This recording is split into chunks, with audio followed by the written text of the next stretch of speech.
Welcome to today's video where I'm going to be showing you the proper way to legally sell your creations made on Canva.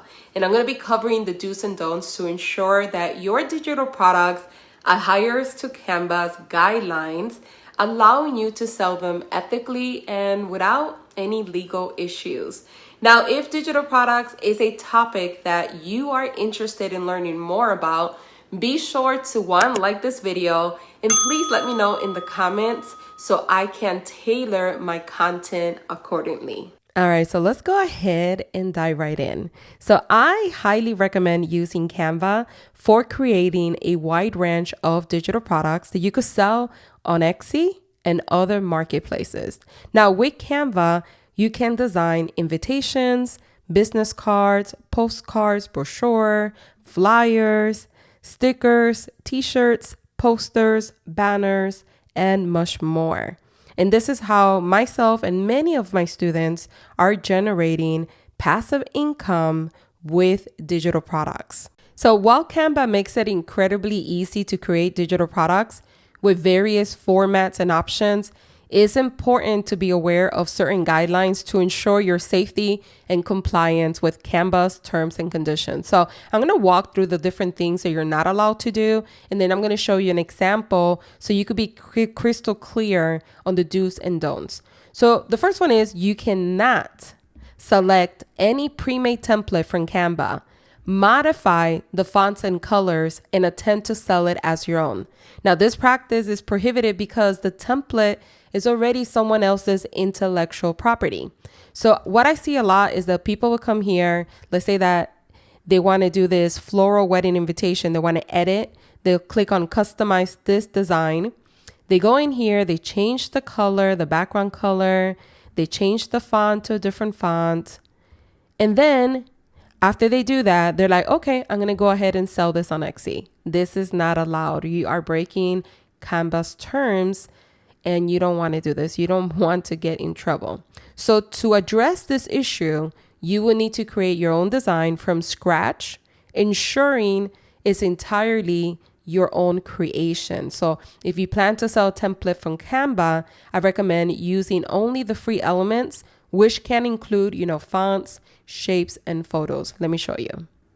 So keep in mind that while you could use the pro elements, the purchaser must have either a pro account to access them, or otherwise they will need to purchase each pro element individually to use your template and remove the watermark. This is the main reason why I don't recommend using pro elements. You're going to have a lot of upset customers who will not want to upgrade their account or pay individually, and who will also gladly leave you a bad review. This has happened to me in the past, so make sure to use the free ones. And let me show you how to filter from pro and free elements. So let's go ahead and start one from scratch. And if you go to the left-hand corner here and you go to elements, you could just do a search for whatever graphic you want. So I'm going to do a search for flowers.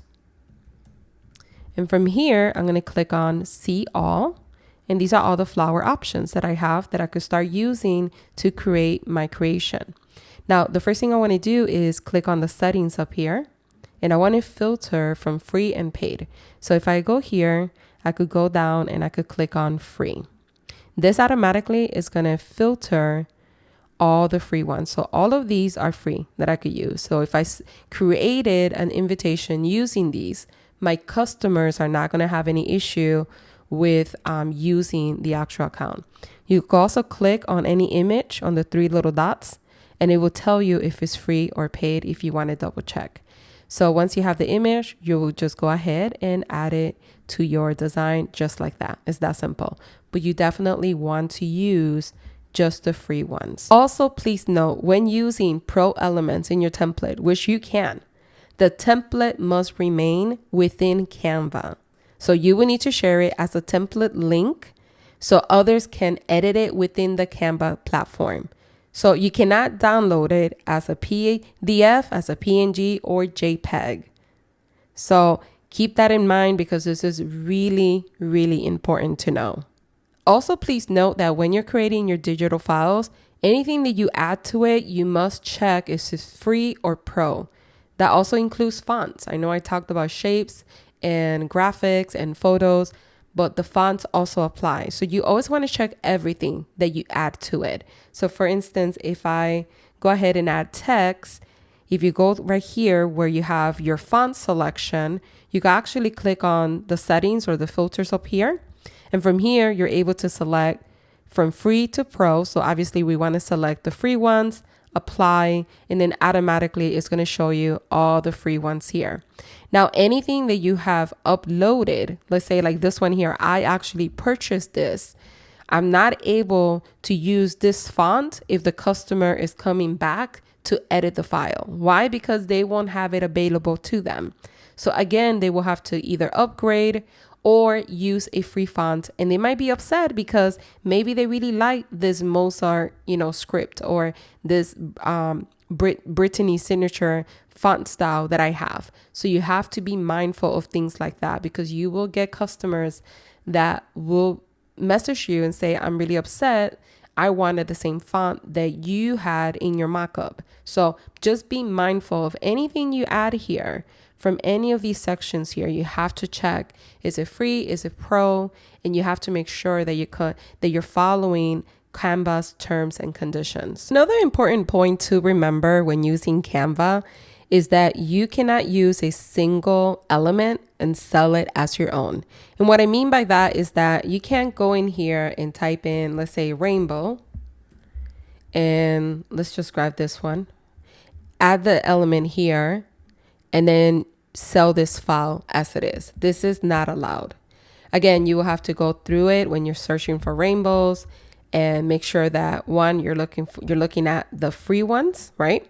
So you could filter them out. So this is a pro account. So we'll redo it again. Let's say this is a free one here.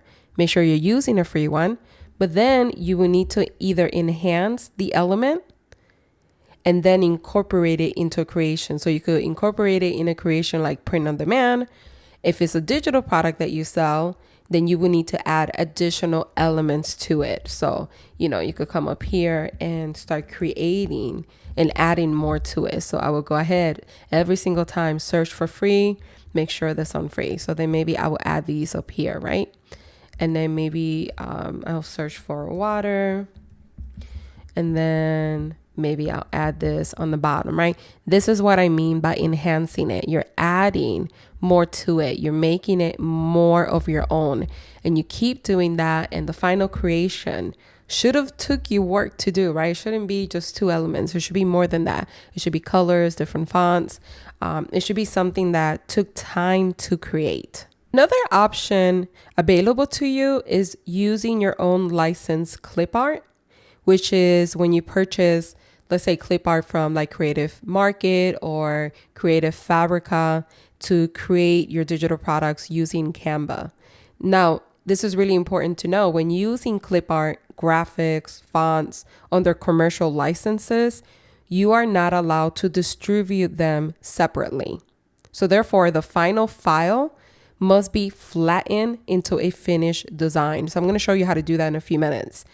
Because unflattened elements can be extracted and misused, potentially violating licensing agreements that you have. And flattening ensures they remain integrated into the final design and cannot be accessed or distributed independently. And that's the reason why. So let's say that I create an invite is for like a baby shower. This is actually a clip art that I have actually purchased. And I'm just going to add this here for the sake of the video right now. So I did a baby invite, right? I already added all the information. Let's say I am happy with my invite. If it looked like this, I might not make any sales, but you get what I'm saying. I'm happy with the invite. Now I'm ready. This is the final file, meaning the customer is not going to edit.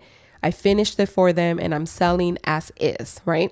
So now what you're going to do is you're going to go here to share, and you're going to go ahead and click on download.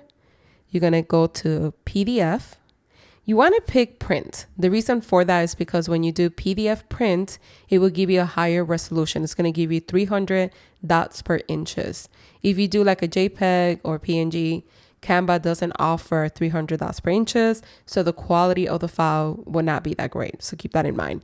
So click here. And from here, this is what you want to click on, Flatten PDF. You want to make sure that you click there. And from here, you're going to pick the page that you're working on. Let's say it's this one here.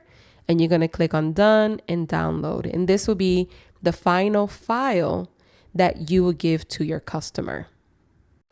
So that's how you can legally sell any templates you create using Canva. If you have any questions, please drop them below. I'll be more than happy to help. Also, make sure to watch these additional videos to learn more about growing an impactful online business. And thanks for watching.